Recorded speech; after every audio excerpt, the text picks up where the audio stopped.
அனைவருக்கும் வணக்கம். உண்மையிலே உங்களுக்கு தெரியும், நாங்கள் இந்த மண்மீத நெறி பற்றி பிரதேச சபை தமிழரசு கட்சி 2025 6ஆம் மாதம் 12ஆம் தேதி எங்கள் பூரணமாக கைப்பற்றியதுக்கு பிற்பாடு பாரிய ஒரு நிதி பங்களிப்போடு இலங்கையிலே எந்தவித ஒரு பிரதேச சபையோ மாகாண சபையோ ஒரு நகர சபையோ மாநகர சபையோ செய்யாத ஒரு பாரிய அபிவிருத்தி நாங்கள் செஞ்சு கொண்டு வரோம். அதுவும் எங்களுடைய கௌரவ பாராளுமன்ற உறுப்பினர் மதிப்புக்குரிய சாணக்கியன் ராசமாணிக்கம் அவர்களின் வழிநடத்தலாம் இந்த எங்களுடைய வேலைகள்லாம் சரியான முறையில் பக்குவமாக என்னுடைய எதிர்கால சந்தையினருக்காக இந்த வீதிகள் மட்டுமில்லை, கல்வி கலை கலாச்சாரங்கள் அனைத்தையும் பேணி பாதுகாக்க வேண்டும் என்ற பாரிய ஒரு திட்டம் தூர நோக்கு சிந்தனையோடு நாங்கள் ஒவ்வொரு இது எங்களுடைய குறுக்கமணம் இந்த துணைநிலை வரைக்கும் 12 கிராமத்திலேயும் 35 கிலோமீட்டர் வீதிகளை செப்பனிட்டனுடைய மக்களுக்கு அதை என்னால் கொண்டு வரப்பட்ட பிரேரணை எந்தவித கிட்டத்தட்ட உங்களுக்கு தெரியும் பாரிய பாதிப்புக்குள்ளான எங்களோட விவசாய மக்கள் ஒரு விவசாயி ஒரு எருவை கொண்டு பறித்து அந்த எருவை கொண்டு அவரை இந்த மணல் வழியால் கொண்டு போகிறது கிட்டத்தட்ட 30,000 கூட அந்த விவசாயிகளுக்கு நட்டமடைகிறது.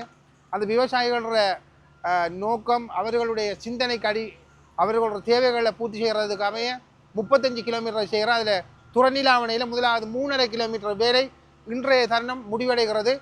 நாளைய தருணம் ஒவ்வொரு கிராமத்திலும் இந்த வேலைகள் சரியான முறையில் நிறைவேற்றப்பட வேண்டும் கேட்டுக்கொண்டு விடுகிறேன். நன்றி, வணக்கம். அனைவருக்கும் வணக்கம்.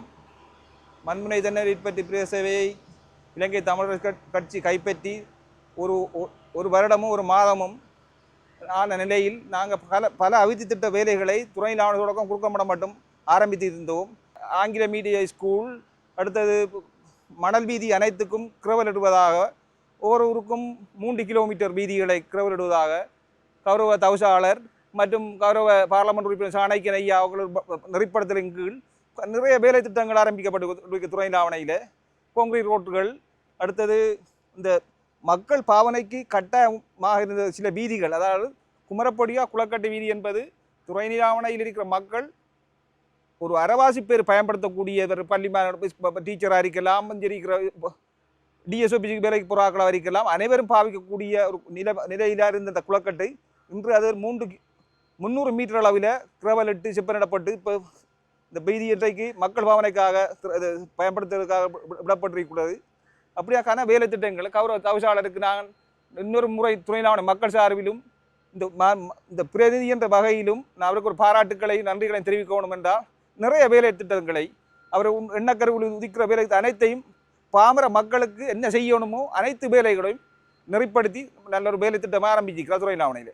வணக்கம். இந்த பிஜி ஆனது நீண்ட காலமாக பாவனையில் இருந்து வருது. ஆனால் இதுக்கு சரியான போக்குவரத்துக்கு உரிய மாதிரியான அமைப்பில் அந்த வீதி காணப்படவில்லை, குன்றும் குழியுமாக காணவில்லை. இதால் வெளியூரிலிருந்து நிறைய ஆசிரியர்கள் பாராங்க, இந்த ஊரிலிருந்து நிறைய பேர் ஊருக்கு தங்கள் அரசு உத்தியோகம் வேறு நிமித்தம் செல்கிற ஒரு பிரதான பாதையாக இருந்தாலும் இது நீண்ட காலமாக செப்பனிடப்படவும் இல்லை. அதில் போக்குவரத்துக்கு போதிய வசதியுடையதாக காணப்படவில்லை. அண்மையில் உள்ளூராட்சி மன்றத்தில் மண்முனை தென்னறிவு பெற்ற பிரதேச சபையினால் இந்த சிறந்த முறையில் எங்களுக்கு புனரமைக்கப்பட்டிருக்கிறது. மிகவும் நன்றி. மிகவும் சிறந்த முறையில் இந்த வீதியை புனரமைச்சு தந்த மண்முனை தென்னறிவு பெற்று பிரதேச சபை தலைவர் திரு வினோராஜ் ஐயா அவர்களுக்கும், அதோடு அவர் கிராமத்தினுடைய பிரதிநிதி திரு சுந்தரலிங்க இளமாறன் அவர்களுக்கும் இந்த கிராம மக்களும் சார்பில் நான் நன்றியை தெரிவித்துக் கொள்கிறேன். வீதி பிரதான வீதி எங்களோட பொதுமக்களுக்கு முக்கியமானது. அதாவது இதில் நூற்றுக்கணக்கானர்கள் பிரயாணம் செய்கிறாங்க. மாரி காலத்தில் எல்லாம் இதால் போகிற வாரதெல்லாம் மிகவும் கஷ்டம். ஆனால் தற்போது இப்போ இது கரவல் எல்லாம் போட்டு செப்பனிடப்பட்டதுனால இது மிகவும் ஒரு பெரிய உதவியானது, மக்களுக்கு பெரிய உதவியாக இருக்குது. உண்மையிலே துறைநிலாவணை மக்களாகிய நாங்கள் மண்ணறிவில் தென்னறிவில் பற்றி தவிசாளர் அவர்களுக்கும் துறைநிலாவணை வட்டார கிளை உறுப்பினர் இளமாறன் அவர்களுக்கும் மிகவும் கடமைப்பட்டிருக்கிறோம். என்னத்துக்கு என்று சொன்னால், இந்த வீதியானது 30 வருடங்களாக குன்றும் குழியுமாக கிடந்த வீதி இப்போதுதான் கிரவலிட்டு செப்பனிட்டு தருகிறார்கள். ஆகையினால் மிகவும் நன்றியை தெரிவித்துக் கொள்கிறோம். இதுவரை காலமாக இந்த ரோட்டு சரியாக சீரமைக்கப்படவில்லை. தற்பொழுது எங்களோட சேர்மன் அண்ணா அவர்கள் நாங்கள் வீட்டுக்கு செல்கின்ற பிரதான பாதையை சீரமைத்து தந்ததுக்காக அவருக்கு நன்றியினை கூறித்துக் கொள்கிறேன்.